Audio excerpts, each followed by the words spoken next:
नमस्कार साथियों, बहुत बहुत स्वागत है आपका आज की इस प्रैक्टिस सीरीज में। इस प्रैक्टिस सीरीज में हम भक्ति काल के प्रश्नों को हल करेंगे।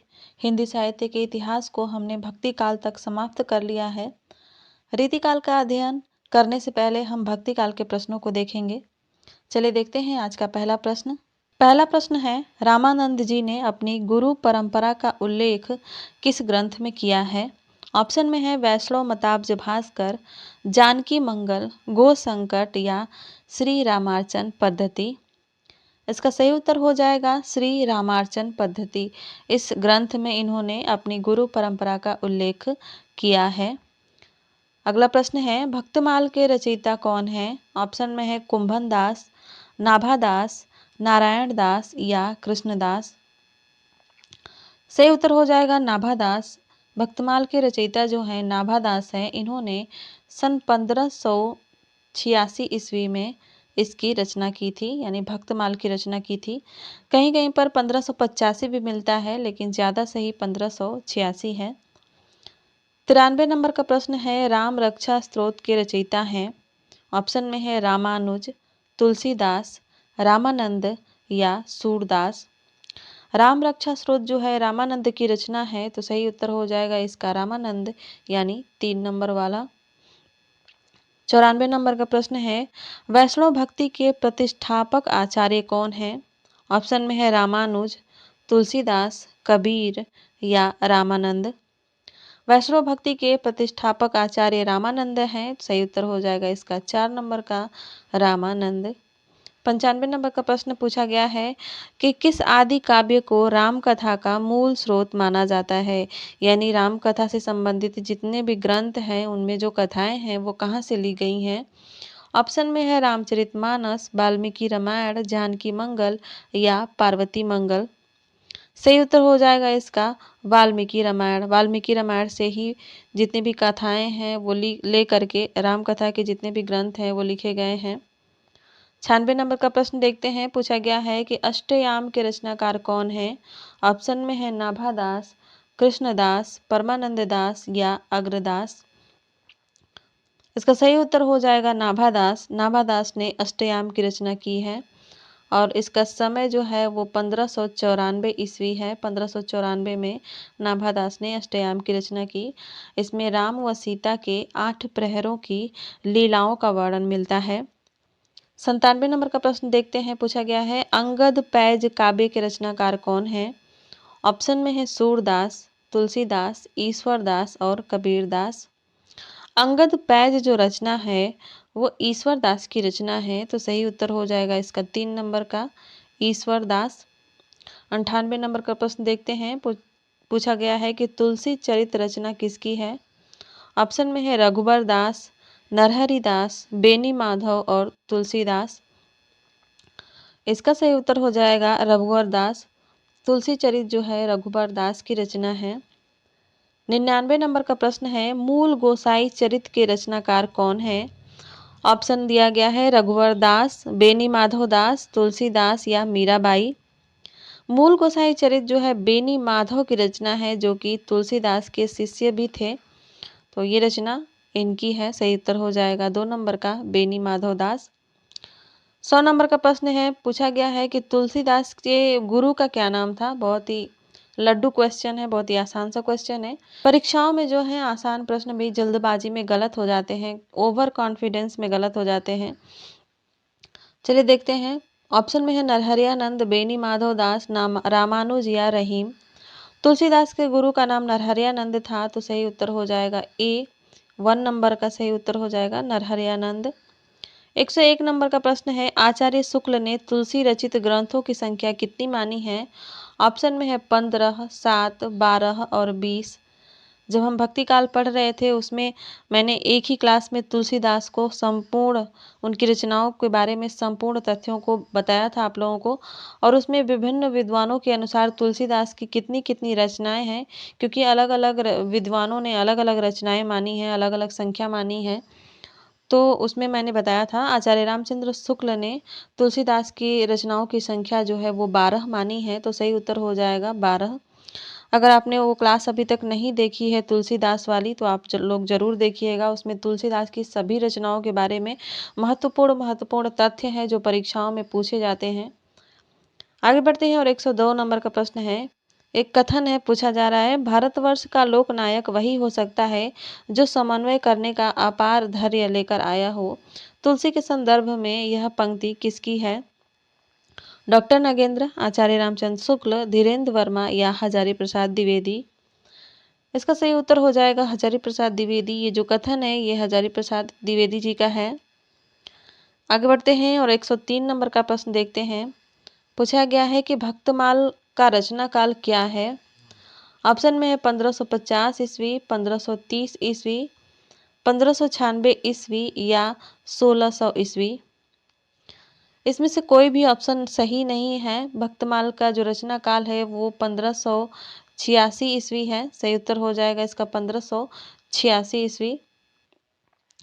आगे बढ़ते हैं और 104 नंबर का प्रश्न देखते हैं। पूछा गया है कि सुरतीय नरतीय सब चाहत अस होय पंक्ति के रचनाकार कौन है? ऑप्शन में है तुलसी, कबीर, रहीम और देव। सही उत्तर हो जाएगा इसका तुलसी। ये पंक्तियां जो है तुलसीदास की हैं। 105 नंबर का प्रश्न है, लाज न लागत आपको दौरे आहू साथ, धिक धिक ऐसे प्रेम को कहाँ कहूँ मैं नाथ। ये पंक्तियां किसके द्वारा रचित हैं? ऑप्शन में है मीराबाई, रत्नावली, पद्मावती या घनानंद। इसका सही उत्तर हो जाएगा रत्नावली। ये तुलसीदास की पत्नी थी और इन्होंने ही ये पंक्तियां लिखी थी। 106 नंबर का प्रश्न है, गोद लिए हुलसी फिरे तुलसी सो सुत होय। यह पंक्ति किसकी है? ऑप्शन में है तुलसी, मीराबाई, नंददास और रहीम। अगर आपने भक्ति काल की तुलसीदास वाली क्लास देखी होगी तो आपको याद होगा ये जो पंक्तियां हैं ये मैंने आप लोगों को लिखवाई थी।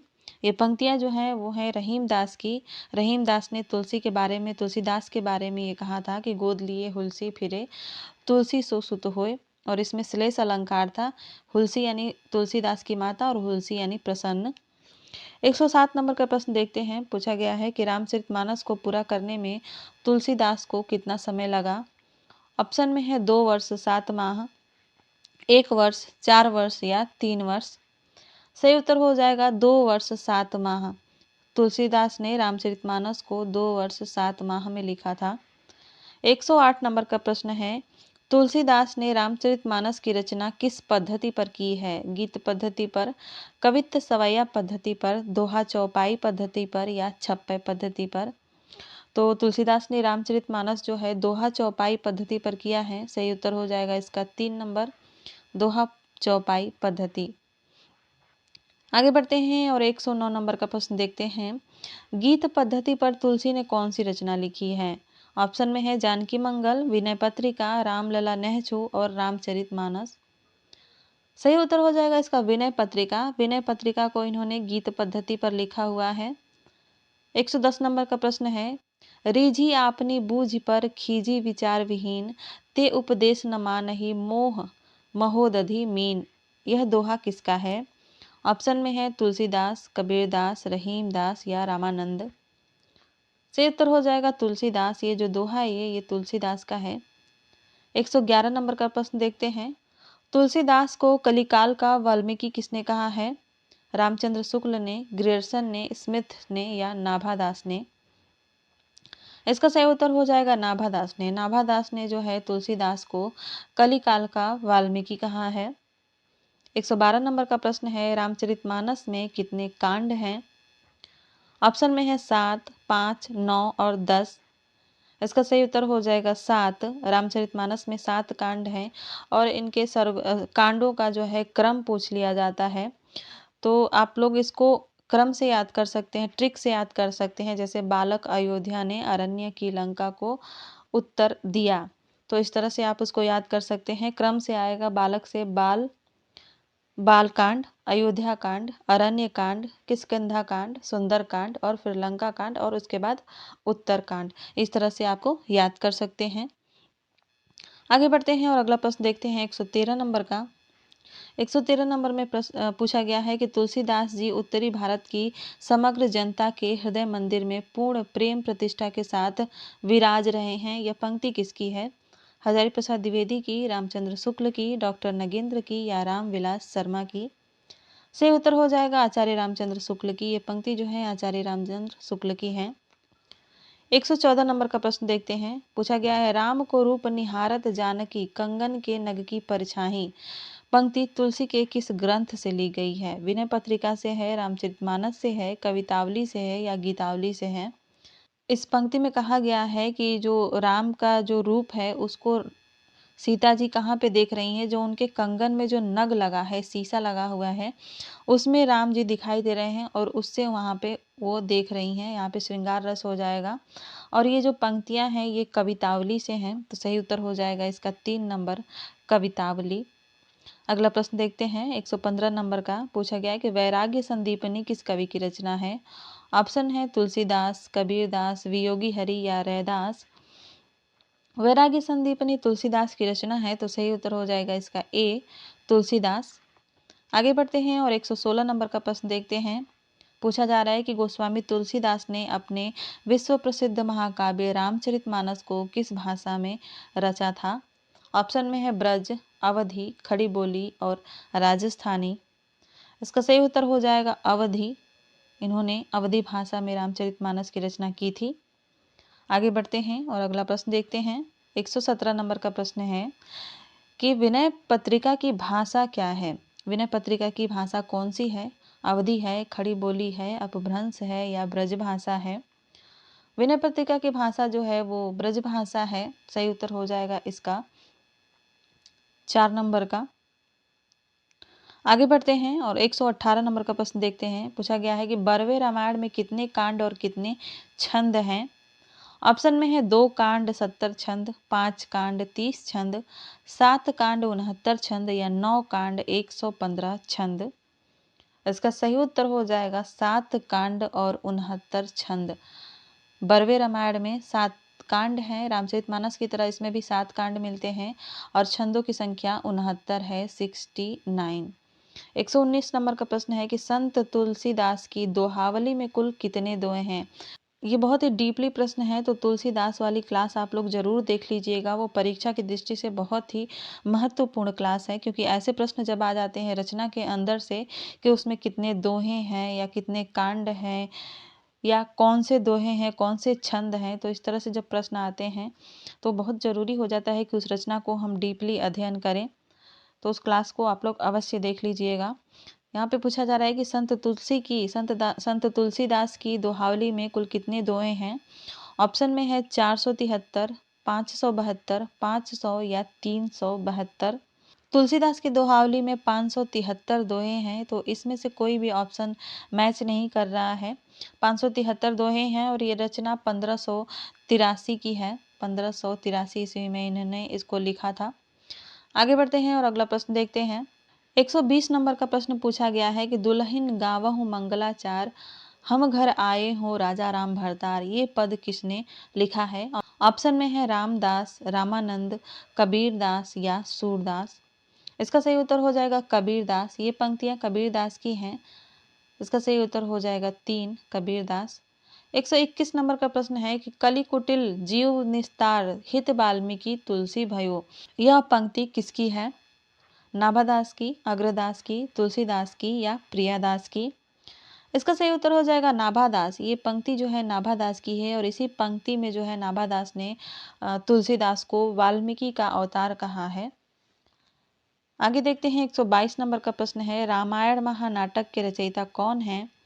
ऑप्शन में है रामचरण दास, प्राणचंद चौहान, हरिचरण दास और जानकी प्रसाद।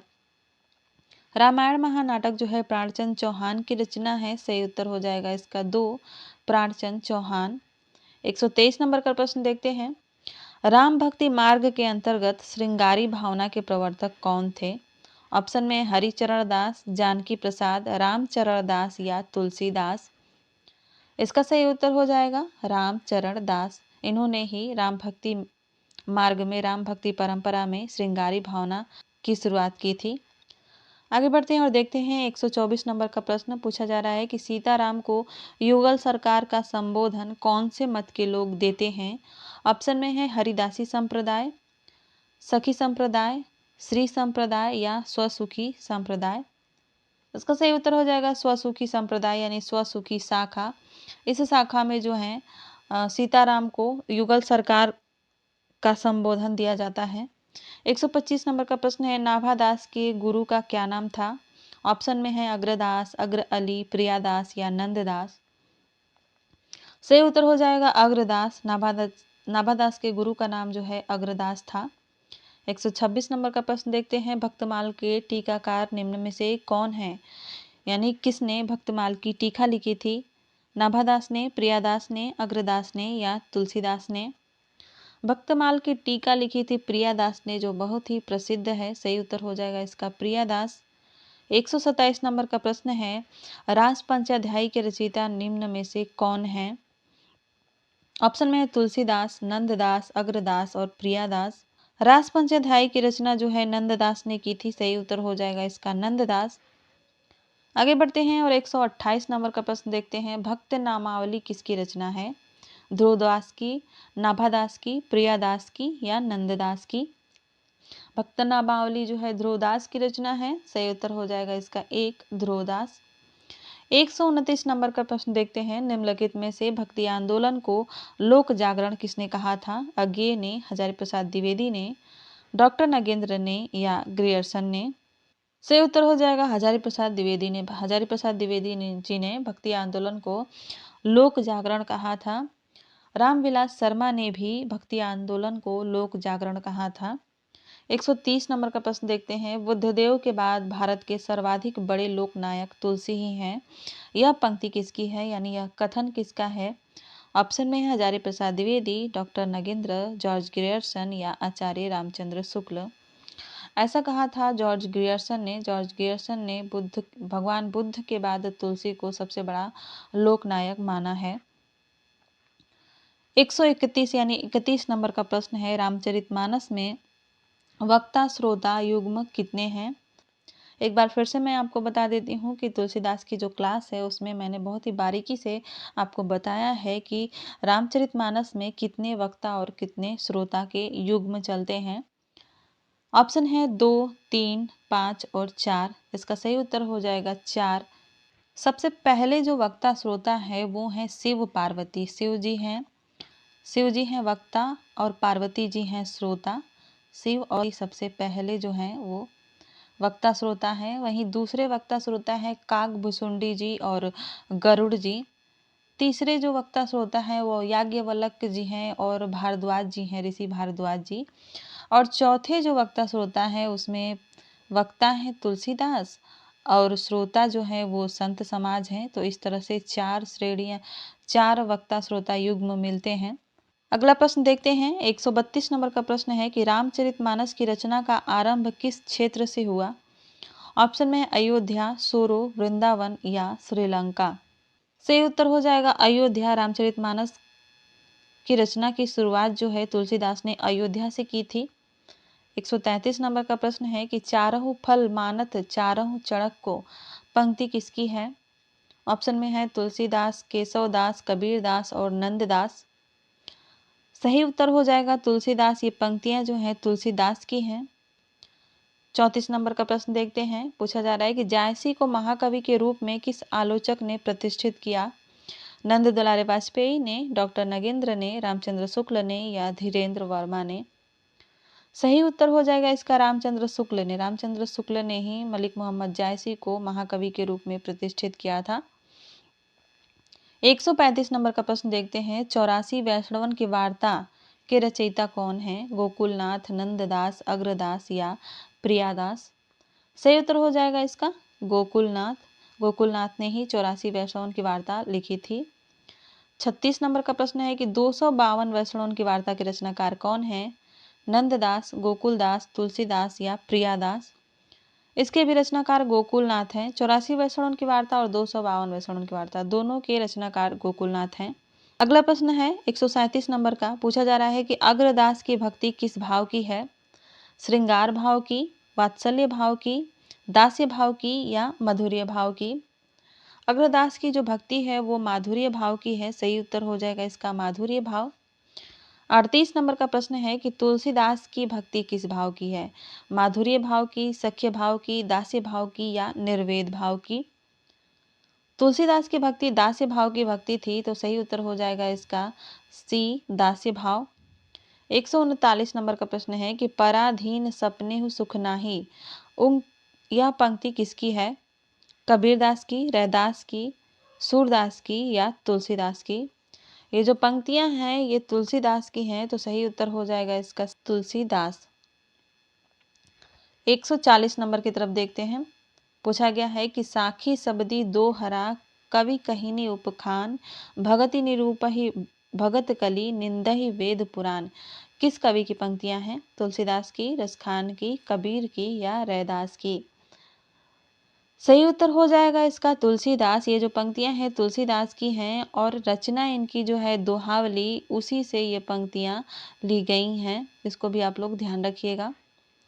41 नंबर का प्रश्न है कि मात पिता जग जाय तजियो, विधिहूँ न लिख्यो कुछ भाल भलाई। ये पंक्तियां तुलसी के किस काव्य ग्रंथ से ली गई हैं? विनय पत्रिका, कवितावली, गीतावली या रामचरितमानस? ये जो पंक्तियां हैं कवितावली से ली गई हैं। आगे बढ़ते हैं और 142 नंबर का प्रश्न है कि लोटा तुलसीदास को लाख टका को मूल। पंक्ति किसकी है? अग्रदास की, होल राय की, प्रियादास की या रहीमदास की? ये जो पंक्तियां हैं ये होल राय की है। सही उत्तर हो जाएगा इसका दूसरा, होल राय। आगे बढ़ते हैं और 143 नंबर का प्रश्न देखते हैं। जाके प्रिय न राम वैदेही, सो नर तजियु कोटि बैरी सम, जदपि परम स्नेही। या तुलसी के किस काव्य ग्रंथ की युक्ति है? ऑप्शन में दिया गया है रामचरितमानस, कवितावली, विनय पत्रिका या दोहावली। इसका सही उत्तर हो जाएगा विनय पत्रिका। ये जो पंक्तियां हैं विनय पत्रिका की हैं और ऐसा कहा जाता है कि मीराबाई को एक प्रश्न के उत्तर में इन्होंने यह लिखकर भेजा था। 144 नंबर का प्रश्न देखते हैं। तुलसी का सारा काव्य समन्वय की विराट चेष्टा है, इस वक्तव्य के रचयिता कौन है? यानी यह कथन किसका है? डॉक्टर नगेंद्र का, आचार्य रामचंद्र शुक्ल का, रामविलास शर्मा का या हजारी प्रसाद द्विवेदी का? यह कथन हजारी प्रसाद द्विवेदी जी का है, तो सही उत्तर हो जाएगा इसका 4, हजारी प्रसाद द्विवेदी। 145 नंबर को देखते हैं। केशव कही न जाय का कहिए। पंक्ति किसकी है? तुलसीदास की, केशवदास की, रैदास की या प्रियादास की? सही उत्तर हो जाएगा इसका तुलसीदास। ये जो पंक्तियां हैं ये तुलसीदास की हैं। 146 नंबर का प्रश्न है। तिरुप्पावे किसकी रचना है? कबीर की, आंडाल की, हरिचरण दास की या किशोरी दास की? ये रचना तिरुप्पावे आंडाल की है। सही उत्तर हो जाएगा इसका 2, आंडाल। 147 नंबर का प्रश्न है। यदि प्रबंध काव्य एक विस्तृत वनस्थली है तो मुक्तक चुना हुआ गुलदस्ता किसकी पंक्ति है? यानी किसका कथन है? नंद दुलारे वाजपेयी का, डॉक्टर नगेंद्र का, रामचंद्र शुक्ल का या राम कुमार वर्मा का? ये जो कथन है रामचंद्र शुक्ल का है और बहुत ही महत्वपूर्ण कथन है और ये परीक्षाओं में पूछा जा चुका है 1-2 बार, तो इसको आप लोग याद रखिएगा। 148 नंबर का प्रश्न देखते हैं। यदि इस्लाम न भी आया होता तो भी भक्ति साहित्य का 12 आना वैसा ही होता जैसा आज है। यह पंक्ति किसकी है? ऑप्शन में दिया गया है George Grierson, Hazari Prasad Dwivedi, doctor Nagendra या नंद दुलारे वाजपेयी। यह कथन हजारी प्रसाद द्विवेदी जी का है। सही उत्तर हो जाएगा इसका 2, हजारी प्रसाद द्विवेदी। 149 नंबर का प्रश्न पूछा जा रहा है कि पद्मावत की रचना किस शासक के काल में हुई? अकबर के, जहांगीर के, औरंगजेब के या शेर शाह सूरी के? इसका सही उत्तर हो जाएगा शेर शाह सूरी। मलिक मोहम्मद जायसी ने पद्मावत में लिखा भी है कि शेर शाह दिल्ली सुल्तानों चहु खंड तपे जस भानु। इस तरह से इन्होंने यहाँ पर शेर शाह का वर्णन भी कर दिया है। 150 नंबर का प्रश्न है कि जायसी सूफियों के अद्वैतवाद तक ही नहीं रहे, वेदांत के अद्वैतवाद तक भी पहुंच गए। यह पंक्ति किसकी है? ऑप्शन में दिया गया रामचंद्र शुक्ल को, रहीम को, कबीर को और सूरदास को। तो यह जो पंक्ति है ये शुक्ल की है। सही उत्तर हो जाएगा इसका ए, आचार्य रामचंद्र शुक्ल। आगे बढ़ते हैं और अगला प्रश्न देखते हैं 151 नंबर का। बरवे छंद का प्रयोग प्रथमतः किस कवि ने किया? ऑप्शन में तुलसी, रहीम, कबीर और सूरदास।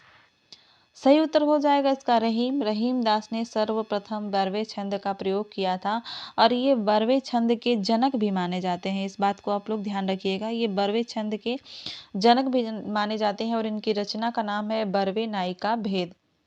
आगे बढ़ते हैं 152 नंबर का प्रश्न है कि पद्मावत को अन्योक्ति या समासोक्ति काव्य कहने वाले आलोचक कौन हैं? हजारी प्रसाद द्विवेदी हैं, अज्ञेय हैं, रामचंद्र शुक्ल हैं या रामधारी सिंह दिनकर हैं? सही उत्तर हो जाएगा रामचंद्र शुक्ल। इन्होंने ही पद्मावत को अन्योक्ति या समासोक्ति काव्य कहा है। 53 नंबर का प्रश्न देखते हैं। कवित्व विवेक एक नहीं मोरे किसकी पंक्ति है? घनानंद की है, कबीर की है, रामानंद की है या तुलसीदास की है? ये पंक्तियां तुलसीदास की हैं और तुलसीदास की रामचरितमानस से ये पंक्ति ली गई है। सही उत्तर उसका हो जाएगा 4 नंबर। 154 नंबर का प्रश्न है कि कहे बिनु रहियो न परत, कहे राम रस न परत। पंक्ति तुलसी के किस काव्य ग्रंथ की है? ऑप्शन में है रामचरितमानस, दोहावली, गीतावली या विनय पत्रिका। ये जो पंक्तियां हैं ये विनय पत्रिका से ली गई हैं, तो इसका सही उत्तर हो जाएगा 4 नंबर विनय पत्रिका। 155 नंबर पर आते हैं। पूछा गया है कि योग चिंतामणि किसकी रचना है? शंकराचार्य की, रामानुज की, रामानंद की या वल्लभाचार्य की? योग चिंतामणि जो है रामानंद की रचना है। सही उत्तर हो जाएगा इसका 3 नंबर रामानंद। 156 नंबर पर आते हैं। पूछा गया है रामचरितमानस की रचना गोसाई जी ने कब प्रारंभ की थी? ऑप्शन में है 1580 ईस्वी, 1574 ईस्वी, 1800 ईस्वी या 1600 ईस्वी। सही उत्तर हो जाएगा इसका 1574 ईस्वी। अगर संवत सन की बात करें यानी संवत में विक्रम संवत में इन्होंने 1631 में यह लिखना आरंभ किया था रामचरितमानस को। 157 को देखते हैं। किस कवि को हिंदी का जाति कवि कहा जाता है? ऑप्शन में है तुलसीदास, सूरदास, कबीरदास और रामानंद। तुलसीदास को जो है हिंदी का जाति कवि कहा जाता है। सही उत्तर उसका हो जाएगा ए तुलसीदास। आगे बढ़ते हैं और एक कथन दिया गया है। पूछा गया है कि हिंदी काव्य की सब प्रकार की रचना शैली के ऊपर गोस्वामी जी ने अपना ऊंचा आसन प्रतिष्ठित किया। यह उच्चता किसी और को प्राप्त नहीं। यह कथन किसका है? ऑप्शन में है रामचंद्र शुक्ल, धीरेन्द्र वर्मा, भगीरथ मिश्र और डॉक्टर नगेंद्र। यह कथन रामचंद्र शुक्ल का है। सही उत्तर हो जाएगा इसका 1 रामचंद्र शुक्ल। आगे बढ़ते हैं और 59 नंबर का प्रश्न देखते हैं। पूछा गया कि तुलसी ने कलयुग का वर्णन रामचरितमानस के कौन से कांड में किया है? बाल कांड में, अयोध्या कांड में, अरण्य कांड में या उत्तर कांड में? तो तुलसीदास ने कलयुग का वर्णन जो है रामचरितमानस के उत्तर कांड में किया है। सही उत्तर हो जाएगा इसका 4 नंबर। 160 नंबर का प्रश्न है कि कृष्ण भक्ति शाखा की दार्शनिक पीठिका तैयार करने वाले आचार्य कौन है? रामानंद, रामानुज, वल्लभाचार्य या मध्वाचार्य? सही उत्तर हो जाएगा वल्लभाचार्य। इन्होंने ही दार्शनिक पीठिका कृष्ण भक्ति शाखा की तैयार की, यानी कृष्ण भक्ति शाखा के प्रवर्तक जो हैं वो वल्लभाचार्य जी हैं। 161 नंबर का प्रश्न पूछा जा रहा है कि वल्लभाचार्य द्वारा प्रवर्तित मार्ग को क्या कहा जाता है? ऑप्शन में है अद्वैतवाद, पुष्टि मार्ग, राजमार्ग या दास्य मार्ग। वल्लभाचार्य ने पुष्टि मार्ग को प्रवर्तित किया था, तो इसका सही उत्तर हो जाएगा 2 पुष्टि मार्ग। और वाद की बात करें तो वल्लभाचार्य का जो वाद है वो शुद्धाद्वैतवाद है, अद्वैतवाद नहीं है। 162 नंबर का प्रश्न देखते हैं। वल्लभाचार्य ने 3 प्रकार के जीवों का वर्णन किया है और निम्न में से कौन से जीव की चर्चा इन्होंने नहीं की है? ऑप्शन में है आसक्त जीव, प्रवाह जीव, मर्यादा जीव और पुष्टि जीव। इसका सही उत्तर हो जाएगा आसक्त जीव। जब आप कृष्ण भक्ति काव्यधारा की पहली क्लास देखेंगे तो उसमें मैंने इसको बहुत ही डीपली बताया है, तो इसका सही उत्तर हो जाएगा आसक्त जीव। आसक्त जीव के बारे में उन्होंने चर्चा नहीं की है। बाकी 3 प्रकार के जीव उन्होंने बताए हैं, प्रवाह जीव, मर्यादा जीव और पुष्टि जीव। 163 नंबर को देखते हैं। अष्टछाप की स्थापना किस वर्ष हुई थी? ऑप्शन में दिया गया है 1556, 1565, 1442 या 1585 ईस्वी। सही उत्तर हो जाएगा इसका 1565। 1565 में इसकी स्थापना हुई थी। 164 नंबर का प्रश्न है कि अष्टछाप की स्थापना किसने की? वल्लभाचार्य ने, रामानंद ने, विट्ठलनाथ ने और रामानुज ने। सही उत्तर हो जाएगा इसका विट्ठलनाथ ने। विट्ठलनाथ ने अपने 4 शिष्यों और अपने पिता वल्लभाचार्य के 4 शिष्यों को लेकर अष्टछाप की स्थापना की थी, जिसमें 8 कवि हैं। आगे बढ़ते हैं और 165 नंबर का प्रश्न देखते हैं। पूछा गया है कि सूरदास किसके शिष्य थे? यहाँ से प्रश्न बहुत बन जाते हैं। अष्टछाप से बहुत सारे प्रश्न बनते हैं, जैसे कि सूरदास किसके किसके शिष्य थे, चतुर्भुज दास किसके शिष्य थे, या परमानंद दास किसके शिष्य थे। पूछने का अर्थ ये होता है कि वो विट्ठलनाथ के शिष्य थे या वल्लभाचार्य के शिष्य थे। तो आप लोग इसको क्लास से देखकर अच्छी तरीके से याद कर लीजिएगा। यहाँ पर पूछा जा रहा है कि सूरदास किसके शिष्य थे? सूरदास जो थे वो वल्लभाचार्य के शिष्य थे। सही उत्तर हो जाएगा इसका 4 नंबर वल्लभाचार्य। 166 नंबर का प्रश्न देखते हैं। नंददास किसके शिष्य थे? वल्लभाचार्य के, सूरदास के, विट्ठलनाथ के या परमानंद दास के। नंददास जो हैं वो विट्ठलनाथ के शिष्य थे, तो सही उत्तर हो जाएगा इसका 3 नंबर विट्ठलनाथ। 167 नंबर का प्रश्न है। अष्ट शाखाओं के लीलात्मक स्वरूप आदि का विस्तार पूर्वक वर्णन किस ग्रंथ में मिलता है? ऑप्शन में दिया गया है रस प्रकाश, भाव प्रकाश, भक्त नामावली और भक्तमाल। सही उत्तर हो जाएगा इसका भाव प्रकाश। भाव प्रकाश में अष्ट शाखाओं के लीलात्मक स्वरूप का वर्णन मिलता है। 168 नंबर का प्रश्न देखते हैं। प्रश्न है कि पूर्व मीमांसा भाष्य के रचनाकार कौन है? वल्लभाचार्य, जैमिनी, पतंजलि या कणाद। सही उत्तर हो जाएगा जैमिनी। जैमिनी ऋषि की यह रचना है पूर्व मीमांसा भाष्य। 169 नंबर का प्रश्न है। सूरदास का जन्म कहाँ हुआ था? बहुत ही आसान सा और लड्डू प्रश्न है। ऑप्शन में है सिहीग्राम, मथुरा, दिल्ली और वृंदावन। सूरदास का जन्म सिहीग्राम में हुआ था। सही उत्तर हो जाएगा इसका 1। आगे बढ़ते हैं 170 नंबर का प्रश्न देखते हैं। पूछा गया कि वल्लभाचार्य के संपर्क में आने से पूर्व सूर किस भाव की भक्ति किया करते थे? ऑप्शन में है सख्य भाव, माधुर्य भाव, वात्सल्य भाव या दास्य भाव। तो इससे पहले जो है वो दास्य भाव की भक्ति करते थे। सही उत्तर हो जाएगा इसका 4 नंबर। 171 नंबर का प्रश्न है कि विमल बुद्धि गुण और की जो यह गुण श्रवणनी धरे, सूर कवित सुनि कौन कवि जो नहीं सिर चालन करे। यह पंक्ति किसकी है? सूरदास की, नाभादास की, नंददास की या वल्लभाचार्य की। सही उत्तर इसका हो जाएगा नाभादास। ये पंक्ति जो है ये नाभादास की है। आगे बढ़ते हैं और 172 नंबर का प्रश्न देखते हैं। निम्न में से अष्टछाप का कवि कौन नहीं है पूछा जा रहा है। ऑप्शन में है नंददास, सूरदास, नाभादास और छीत स्वामी। सही उत्तर हो जाएगा नाभादास। नाभादास जो है अष्टछाप के कवि नहीं है। 173 नंबर का प्रश्न है। सूर सागर और साहित्य लहरी किसकी रचनाएं हैं? फिर से एक लड्डू क्वेश्चन आ गया। ऑप्शन में है सूरदास, नंददास, परमानंददास और छित स्वामी। सही उत्तर हो जाएगा इसका सूरदास। सूर सागर और साहित्य लहरी जो है सूरदास की रचनाएं हैं।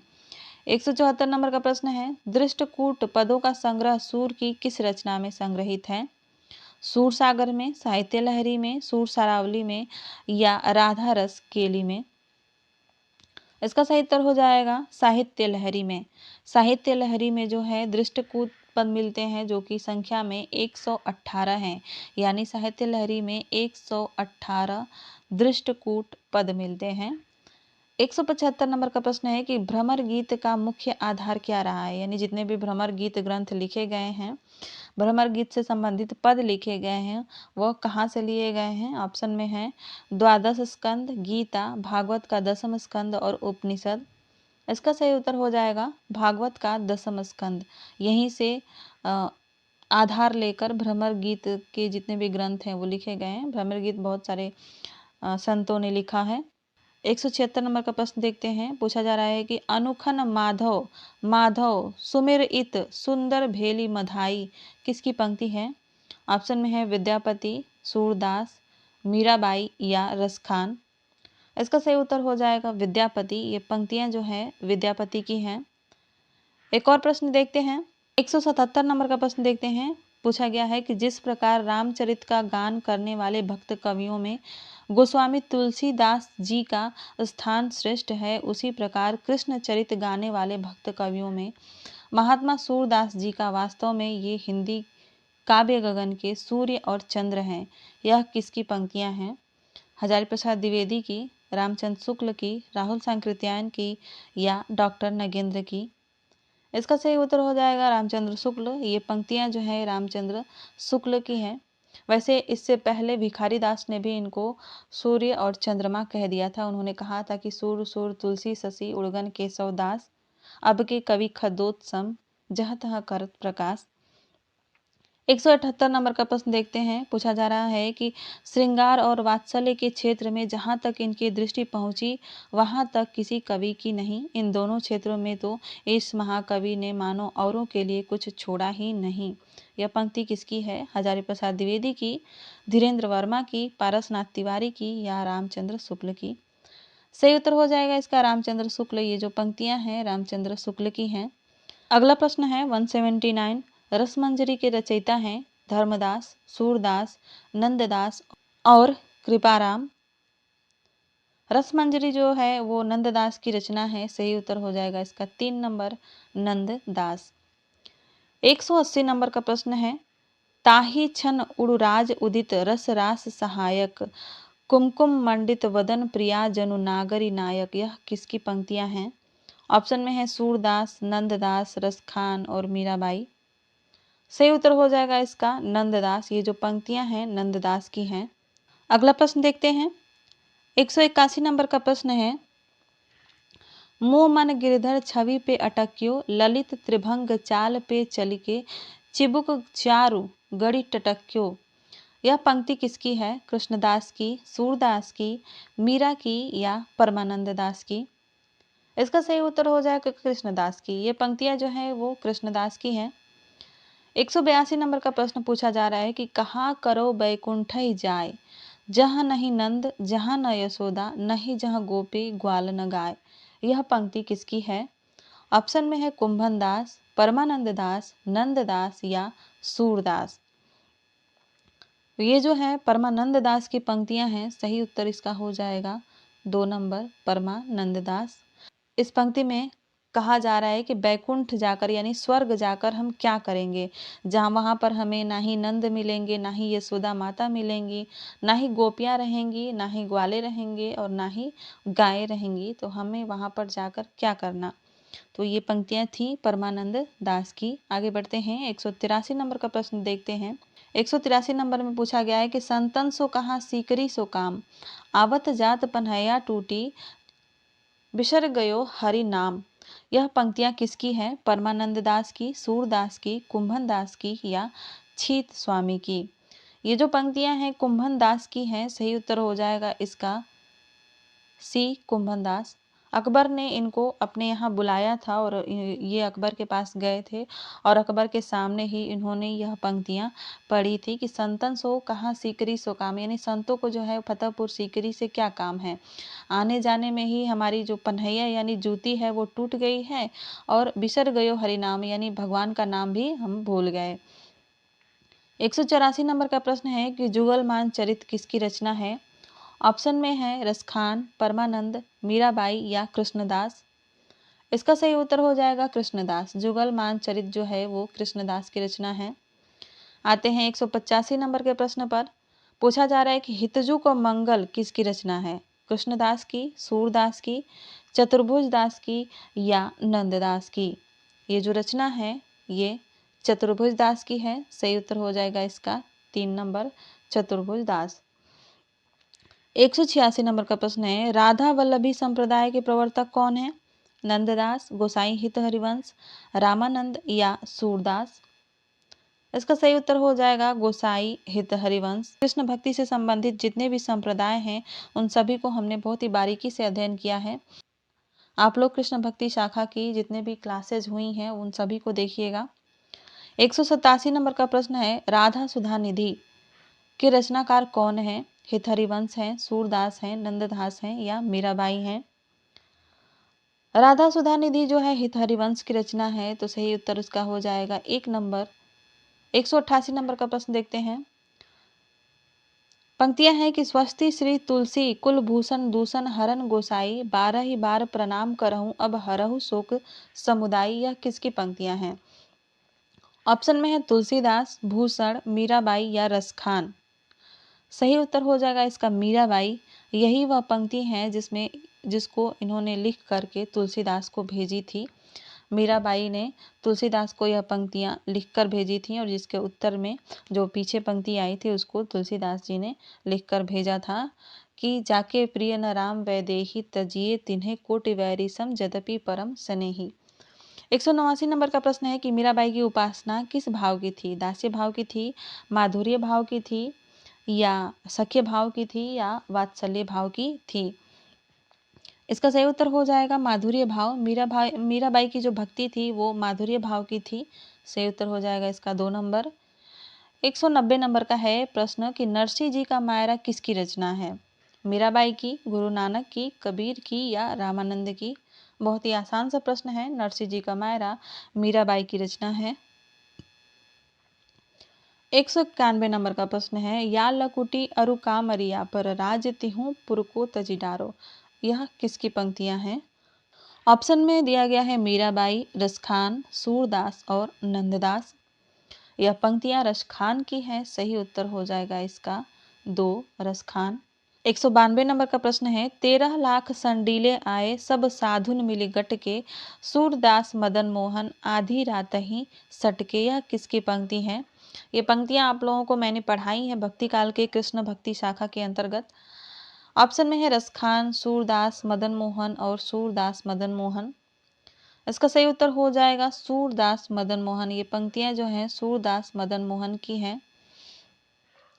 कृष्ण भक्ति शाखा की सभी क्लासेस को आप लोग देखिएगा, बहुत ही डीपली हैं और इससे आपकी परीक्षाओं में बहुत सारे प्रश्न मिल जाएंगे। 193 नंबर का प्रश्न देखते हैं। पूछा जा रहा है कि मन रे परसि हरि के चरण सुभग शीतल कमल कोमल त्रिविध ज्वाला हरण। किसकी पंक्ति है? सूरदास की, रसखान की, मीराबाई की या नंददास की? सही उत्तर हो जाएगा इसका मीराबाई। ये पंक्तियां जो हैं मीराबाई की हैं। 194 नंबर का प्रश्न है दान लीला किसकी रचना है? सूरदास, नंददास, चतुर्भुजदास या छीत स्वामी? सही उत्तर हो जाएगा नंददास। नंददास की रचना है दान लीला, मान लीला इत्यादि। 195 नंबर के प्रश्न की तरफ बढ़ते हैं। पुष्टि मार्ग का जहाज किसे कहा जाता है? सूरदास को, नंददास को, वल्लभाचारी को या विठलनाथ को? पुष्टि मार्ग का जहाज जो है सूरदास को कहा जाता है और इसके संबंध में विठलनाथ जी ने कहा था। जब सूरदास की मृत्यु हो रही थी तो विठलनाथ जी ने कहा था कि पुष्टि मार्ग का जहाज जात हो, जो कुछ लेना हो तो ले लो। 195 नंबर का प्रश्न के बाद 196 नंबर के प्रश्न की तरफ बढ़ते हैं। पूछा जा रहा है कि भक्ति रसामृत का सिंधु काव्य किसकी रचना है? छित स्वामी की, रूप गोस्वामी की, गोविंद स्वामी की या नंददास की? यह रचना रूप गोस्वामी की है तो 2 नंबर इसका सही हो जाएगा रूप गोस्वामी। 197 नंबर का प्रश्न पूछा जा रहा है कि आख्यान काव्य में मसनवी शैली का प्रयोक्ता कवि कौन है? जायसी, सूरदास, तुलसी या और ईश्वरदास? इसका सही उत्तर हो जाएगा जायसी। आख्यान काव्य में मसनवी शैली जो है जायसी ने प्रयुक्त की है। 198 नंबर का प्रश्न है कि शोभित कर नवनीत लिए घुटरन चलत रेणु तन मंडित मुख दधिलेप किए। बहुत ही प्रसिद्ध पंक्तियां हैं ये कृष्ण भक्ति शाखा की। यह किसकी पंक्तियां हैं? मीराबाई की, रसखान की, परमानंद दास की या सूरदास की? सही उत्तर हो जाएगा सूरदास। ये जो पंक्तियां हैं सूरदास की हैं और बहुत ही प्रसिद्ध हैं। आगे बढ़ते हैं और 199 नंबर का प्रश्न देखते हैं। 199 नंबर के प्रश्न में पूछा जा रहा है कि जब ते प्रीति श्याम ते कीन्ही ता दिन ते मेरे इन नैननी नेकहु नींद न लीनी। किसकी पंक्तियां हैं? नंददास की, सूरदास की, परमानंद की या कुंभन दास की? ये जो पंक्तियां हैं ये परमानंद दास की हैं। बहुत बड़े कृष्ण भक्त कवि हुए हैं। सही उत्तर हो जाएगा इसका परमानंद दास। 200 नंबर का प्रश्न है कि भक्ति काल को ईसाई धर्म की देन किसने कहा है? रामचंद्र शुक्ल ने, रामकुमार वर्मा ने, राहुल सांकृत्यायन ने या जॉर्ज ग्रियर्सन ने? सही उत्तर हो जाएगा इसका जॉर्ज ग्रियर्सन ने। जॉर्ज ग्रियर्सन ने भक्ति काल को ईसाई धर्म की देन कहा था। तो आज की प्रश्नोत्तरी बस यहीं समाप्त होती है। इस क्लास के बाद हम लोग रीतिकाल को स्टार्ट करेंगे। तो अभी तक अगर आपने चैनल को सब्सक्राइब नहीं किया है तो सब्सक्राइब कर लीजिएगा। मिलते हैं अगली क्लास में।